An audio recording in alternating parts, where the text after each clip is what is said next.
আসসালামু আলাইকুম। সবাই কেমন আছেন?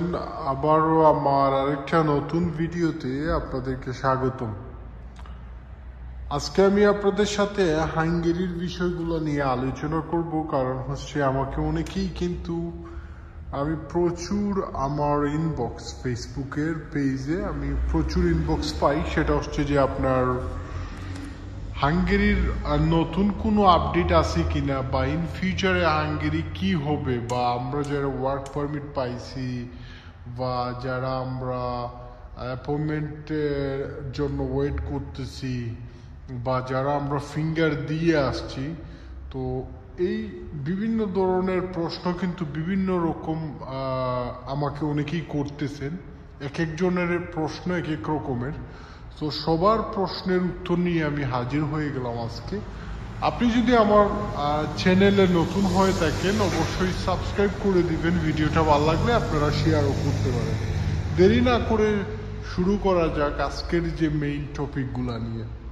প্রথম প্রশ্ন আমাকে অনেকেই করতেছেন, সেটা হচ্ছে যে ইমরান ভাই বহুত দিন ধরে আসলে চেষ্টা করতেছি ইউরোপে আসার জন্য, তো ভাবছিলাম যে হাঙ্গেরিতে ফাইলটা জমা করব, কারণ এর পিছনে কারণ হচ্ছে বাংলাদেশ থেকে কিন্তু হাঙ্গেরির আমরা এমবেসি ফেস করতে পারি, সেই কারণে কিন্তু হাঙ্গেরির চেষ্টা করতে চাচ্ছি। বর্তমান সময়ে আমি হাঙ্গেরিতে ফাইল জমা দিতে পারবো কিনা এটা নিয়ে প্রচুর ভাইদের কিন্তু আমার কাছে প্রশ্ন আছে। ওইসব ভাইদের জন্য আমার একটা আজকের প্রশ্নের এই উত্তরটা আমি দিতে যাচ্ছি। সেটা হচ্ছে যে বর্তমান সময়ে আপনারা কোথাও হাঙ্গেরির জন্য ফাইল জমা দিয়ে প্রতারণার শিকার হবেন না। বর্তমানে যারাই কিন্তু হাঙ্গেরির জন্য ফাইল কালেক্ট করবে, এদের উদ্দেশ্য কিন্তু একটাও আপনার ভিসা করানো না। এখন অনেকে মনে করতে পারেন যে কেন ভাই ফাইল বর্তমান সময় কেন জমা দিব না, কিছু কিছু এজেন্সি স্টিল নাও হাঙ্গেরির জন্য ফাইল জমা নিতেছে, কেন দিবেন না এবং কারা জমা নিতেছে, দুইটাই কিন্তু প্রশ্ন আমি সেপারেটলি আপনাদেরকে বলে দিব। প্রথম অবস্থা হচ্ছে আপনারা অলরেডি জানেন যে বিগত 1 মাস আগেই কিন্তু এই আপডেটটা হাঙ্গেরিয়ান গভর্নমেন্ট থেকে বলা হয়েছে যে তারা থার্ড কান্ট্রি ন্যাশনালিটি অর্থাৎ বাংলাদেশ, নেপাল, পাকিস্তান, ভুটান, শ্রীলঙ্কা সহ আরও যেসব কান্ট্রিগুলো আছে, থার্ড কান্ট্রি ন্যাশনালিটি থেকে আসলে হাঙ্গেরি গভর্নমেন্ট কোনো শ্রমিক নিতে তারা চাচ্ছে না। তারা চাচ্ছে তাদের দেশের শ্রমিকরাই তাদের দেশে কাজ করবে, বাইরের দেশের তারা মানুষ নিতে চাচ্ছে না। অর্থাৎ তারা তাদের যে পিপুল আছে হাঙ্গেরিতে ওইসব মানুষকে তারা কর্মসংস্থান দিতে চাচ্ছে। এই সুবাদে তারা থার্ড কান্ট্রি ন্যাশনালিটি বাংলাদেশ সহ অন্যান্য কান্ট্রি থেকে তারা ফাইল ভিসা বা শ্রমিক নেয়ার যে একটা কার্যক্রম ছিল সেটা তারা বন্ধ করে দিছে।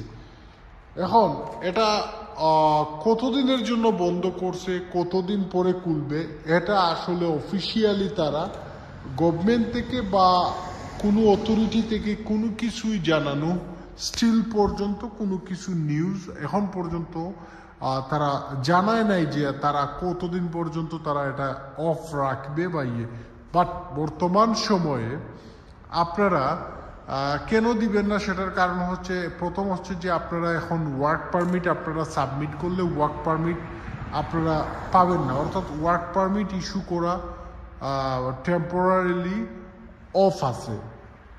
তারপর হচ্ছে আপনি ওয়ার্ক পারমিট হোক আর যে কোনো কিছুই হোক পান, যদি আপনি অ্যাপয়েন্টমেন্ট ডেট পাবেন না, টেম্পোরারিলি আপনার অ্যাপয়েন্টমেন্ট ডেট দেয়া অফ আছে। যারা ওয়েটিং লিস্টে ছিল তাদেরও কিন্তু ক্যান্সেল করে দিছে। যারা পারমিট পাইছেন অ্যাপয়েন্টমেন্টের জন্য আবেদন করছেন তাদেরও কিন্তু ক্যান্সেল করে দিছে। অর্থাৎ নতুন করে আপনারা তো ওয়ার্ক পারমিটও পাবেন না, নতুন করে আসলে অ্যাপয়েন্টমেন্ট ডেটও পাবেন না। এই কারণগুলোর জন্যই আমি আপনাদেরকে বলতেছি যে আপনারা হাঙ্গেরির জন্য ফাইল জমা দিবেন না। সব প্রশ্নের উত্তর আপনারা পেয়ে গেছেন যে জমা কেন দিবেন না। যারা প্রশ্ন করছেন জমা দিবেন কিনা, প্রথম প্রশ্নের উত্তর হচ্ছে যে জমা দিবেন না। কেন দিবেন না সেটা আমি আপনাদের সাথে ক্ল্যারিফাই করছি। এখন আসেন যে ভাই তাহলে কারা অ্যাড দিতেছে, এবং অনেকেই কিন্তু ফাইল জমা নিতেছে, এরা কেন জমা নেয়? দেখেন, যারা ফাইল জমা নিতেছে তাদের উদ্দেশ্য কিন্তু মোটেও ভালো না। কারণ সবাই যে বাংলাদেশে সহ মানে প্রত্যেক মানুষই কিন্তু মোটামুটি একটা ধারণা আছে যে বর্তমান সময়ে হাঙ্গেরি কিন্তু অফ, এবং এটা জানার সত্ত্বেও যদি কোনো এজেন্সি বা কোনো লোক যদি হাঙ্গেরির ফাইল কালেক্ট করে, ওর ভিতরে ঝামেলা আছে রে ভাই। কারণ ওর উদ্দেশ্য হচ্ছে মানুষের টাকা নিয়ে ও ব্যবসা করবে, বিজনেস করবে, তারপর সময় বুঝে ও পালিয়ে যাবে। সো তারা জাস্ট হচ্ছে ফাইল কালেক্ট করতেছে। এটা এইসব মানুষের কাছে ফাইল জমা দিলে আপনারা ভবিষ্যতে আপনারা ফলাফল পাবেন শূন্য। কারণ হাঙ্গেরির ভবিষ্যৎ কি হবে, হাঙ্গেরি কাজের ভিসার ভবিষ্যৎ কি হবে সেটা আজ পর্যন্ত না এমবেসি বলতে পারতেছে, না ঢাকাতে যে কনসুলেট টিম আছে হাঙ্গেরি ওরা বলতে পারতেছে। এখন পর্যন্ত কোনো নিউজ অথেন্টিকভাবে আসলে কোনো অফিসিয়ালি কোনো নিউজ আসে নাই যে আসলে এটা কবে নাগাদ খুলতে পারে। তো এটা যেহেতু অফিসিয়ালি এখন পর্যন্ত যে নিউজটা আসছে সেটা হচ্ছে যে বন্ধ আছে আপাতত, তো আপনি চাইলেও কিন্তু ফাইল জমা দিলে আপনি সাকসেস পাবেন না। আশা করি বুঝতে পারছেন হাঙ্গেরির যে যারা প্রশ্ন করছেন হাঙ্গেরির বিষয়ে, যে হাঙ্গেরির বর্তমান পরিস্থিতি কি সেটা আপনারা এখন বুঝতে পারতেছেন। আরও কিছু ভাইদের যে বেসিক প্রশ্নগুলোর মধ্যে আরেকটা প্রশ্ন হচ্ছে যে ভাই আমি এমবেসি ফেস করে আসছি 1 মাস হয়েছে, তাহলে আমি কি ভিসা পাইতে কোনো ধরনের প্রবলেম ফেস করব কিনা? যারা অলরেডি এমবেসি ফেস করে ফেলছেন তাদের আর কোনো ধরনের এই যে চেঞ্জিং বা এই যে শ্রমিক নেয়ার ক্ষেত্রে যে একটা রেস্ট্রিকশন, এইগুলোর জন্য আপনাদের কোনো ধরনের জটিলতা ফেস করতে হবে না। আপনি যদি রিকোয়ারমেন্ট ফিল আপ করতে পারেন তাহলে আপনি ভিসা পাবেন, সেটা নিয়ে কোনো ধরনের ডাউট আপনার মনে যদি থেকে থাকে আমি আপনাকে 100% বলতেছি আপনাদের কোনো ধরনের সমস্যা আপনারা ফেস করবেন না ইনশাল্লাহ। কারণ যারা ফেস করে ফেলছেন, ফিঙ্গার দিয়ে দিচ্ছেন, তাদের জন্য এটা কার্যকর না। এখন আসেন যারা ভাই আমার কালকে অ্যাপয়েন্টমেন্ট ডেট পড়ছে, আমাকে তো ডেট দিয়ে দিছে, আমার তো ওই দিন ডেট, তাহলে আমার কি কোনো প্রবলেম? আপনারাও কোন ধরনের প্রবলেমের মধ্যে পড়তে হবে না। তো যারা অলরেডি এমবেসি ফেস করে ফেলছেন তাদের কোনো ধরনের সমস্যা না।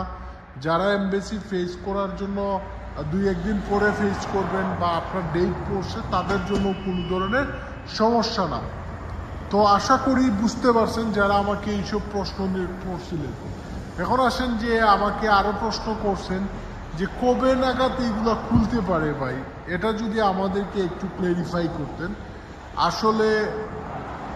এটা আসলে কেউই বলতে পারবে না কবে নাগাদ হাঙ্গেরির অফিসিয়ালি তারা নিউজ দিবে এবং কবে নাগাদ খুলবে। তো আপনারা যারা এখন পর্যন্ত ফাইল জমা দেন নাই, ভুলেও হাঙ্গেরিতে এখন ফাইল জমা দিবেন না। যদি কোনো নিউজ আসে, অফিসিয়ালি আসে, আমি আমার ভিডিওর মাধ্যমে আপনাদেরকে জানিয়ে দেবো ইনশাল্লাহ। আপনারা যারা নতুন আছেন আমার চ্যানেলে কানেক্টেড থাকবেন, সবসময় আমি চেষ্টা করব আপনাদেরকে অথেন্টিক নিউজগুলাই প্রোভাইড করার জন্য। তো সবাই ভালো থাকবেন, সুস্থ থাকবেন। এই ছিল আজকে হাঙ্গেরি নিয়ে। আসসালামু আলাইকুম।